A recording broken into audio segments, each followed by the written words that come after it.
Você pode me dizer assim, não, Vinícius, mas eu penso em investir por meio de fundos distribuídos lá pelo meu banco, distribuídos lá pela corretora onde eu invisto, uma grande corretora do país, está tudo bem, respeito o seu pensamento, mas eu quero que agora que você olhe essa imagem.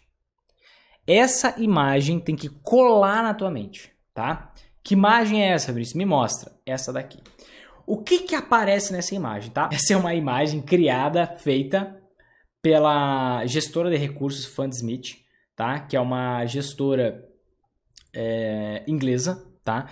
Onde eles fizeram um estudo e identificaram o seguinte, ó. Se a Berkshire, que é a empresa do Warren Buffett, quem é o Warren Buffett? O maior investidor do mundo, o maior investidor de todos os tempos. Se a Berkshire, a empresa de investimentos dele, cobrasse 2% e 20%, o famoso 2 com 20. O que é isso? São taxas que os fundos de investimento cobram de forma padrão. A maioria deles cobram 2% de taxa de administração e 20% de taxa de custódia. Tá? Então eles fizeram esse estudo. Bom, se eu investisse igual ao Warren Buffett, só que por meio de um fundo de investimento do Warren Buffett, quanto dinheiro eu ganharia? E eles contrastam isso. Olha só.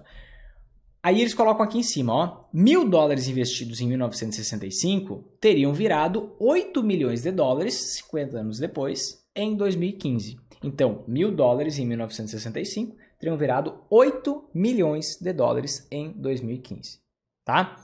Se você fosse o Warren Buffett e tivesse a rentabilidade dele nesse período. Agora, e se você investisse num fundo de investimento do Warren Buffett que cobrasse esses percentuais, 2% de taxa de administração e 20% de taxa de performance, que é o que tradicionalmente se cobra no Brasil e no mundo sobre fundos multimercados e fundos de ações. Quanto dinheiro você ganharia? Olha que louco.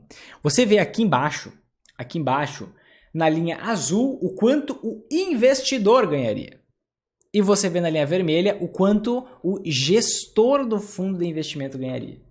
Então, se você investisse por conta própria, olha só, e tivesse a mesma rentabilidade do Warren Buffett, você investiria $1.000 e chegaria a 8 milhões de dólares 50 anos depois. Vinícius, eu não quero investir por 50 anos. Isso não é relevante. Isso é um estudo feito. Se for por 5 anos, 10 anos, vai ser a mesma lógica, tá? Então não te preocupa com isso. Se você investisse por conta própria, 1 para 8 milhões. 1.000 para 8 milhões, tá? Se você terceirizasse isso, investisse por meio de um fundo de investimento, o que aconteceria?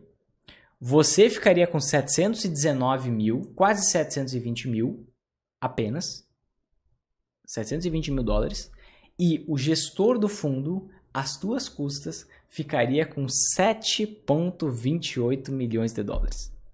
Com quantas vezes? 10 vezes mais dinheiro que você. Por que isso acontece, Vinícius? Eu vou te explicar. Basicamente, por conta da taxa de administração e da taxa de performance. Aqui a gente tem até alguns agravantes aqui no Brasil. Mas o que é essa taxa de administração? Quando você investe em um fundo de investimento, digamos que você foi lá e investiu num fundo de investimento em ações. Você precisa pagar uma taxa para remunerar o gestor do fundo. Por que você está fazendo? Bom, estou terceirizando meu investimento, estou delegando para alguém fazer para mim. Tudo que você delega na vida, você tem que pagar essa pessoa, né? Obviamente. Então, a cobrança geralmente gira em torno aí dos 2% ao ano. Então, digamos, se foi lá, você investiu 10 mil reais, pode ser mais, pode ser menos, tanto faz. Você investiu 10 mil reais, apenas um exemplo para ficar claro para mim aqui, mais fácil de fazer conta. O que vai acontecer? Independente se você tiver lucro ou prejuízo, você tem que pagar 2% para o gestor do fundo, pelo trabalho dele, pelo tempo despendido. Então, você pode passar por uma queda de 15%, opa, para você não vai ser 15%, vai ser 17%. Tem mais 2 na conta. Você pode ter uma alta de 15%, opa, não foi 15 não, para você foi 13.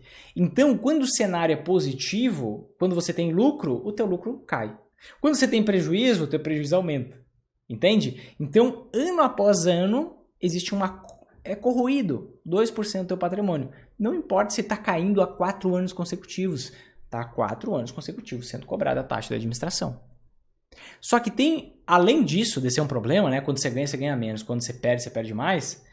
Existe um agravante, que é a taxa de performance.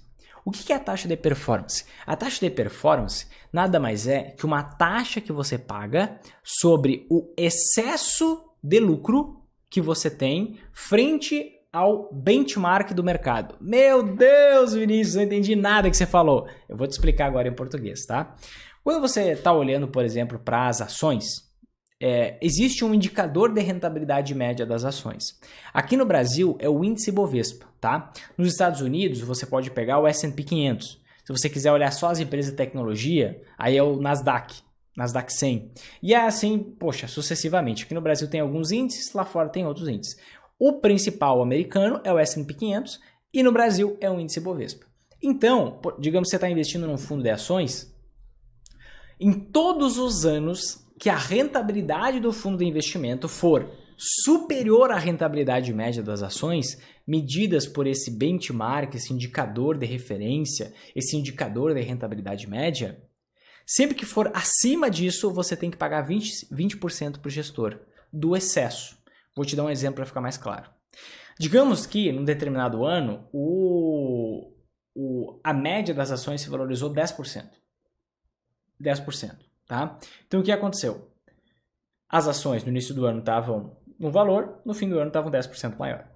O fundo de investimento que você investe conseguiu valorizar o dinheiro em 15%.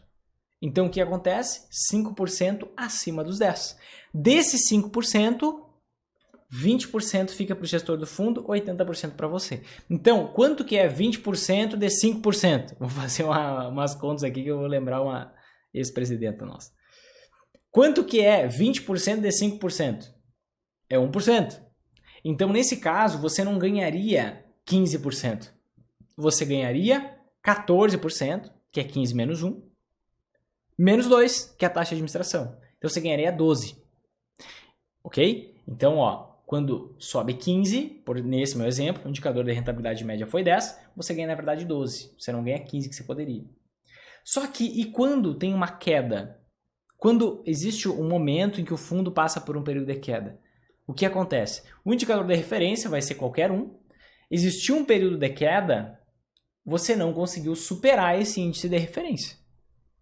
Tá? Ele só vale para casos positivos. Quando você tem uma queda, por exemplo, o fundo desvaloriza em 12%, não desvalorizou em 12%. A taxa de performance não tem, mas tem mais a taxa de administração, então você perde 14%. Então olha que legal a dinâmica. Quando você investe por meio de um fundo, independente se você tem lucro ou prejuízo, você tem que pagar a taxa de administração. Então sempre ou o teu lucro diminui ou o teu prejuízo aumenta. Todo santo ano, não importa. Quando existe um lucro acima da média do mercado, e é óbvio que se você investe num fundo é porque você quer uma rentabilidade acima da média. Se você quisesse a rentabilidade média, você investiria na média. Tem como investir na média, que é péssima, é uma porcaria, mas tem como investir. Então, o mínimo que um fundo pode fazer é te dar uma rentabilidade acima da média. Só que ele te cobra se ele conseguir acima da média. Se ele conseguir o único objetivo dele, 20% desse lucro, excedente. Se der lucro, se der prejuízo, aí não é 20% do prejuízo do fundo. Não, aí o prejuízo é todo seu, se vira. Então, só por causa desse 2 com 20, o que acontece? Com o passar do tempo, por causa das oscilações, a maior parte do dinheiro fica para a gestão do fundo e a menor parte fica para o investidor.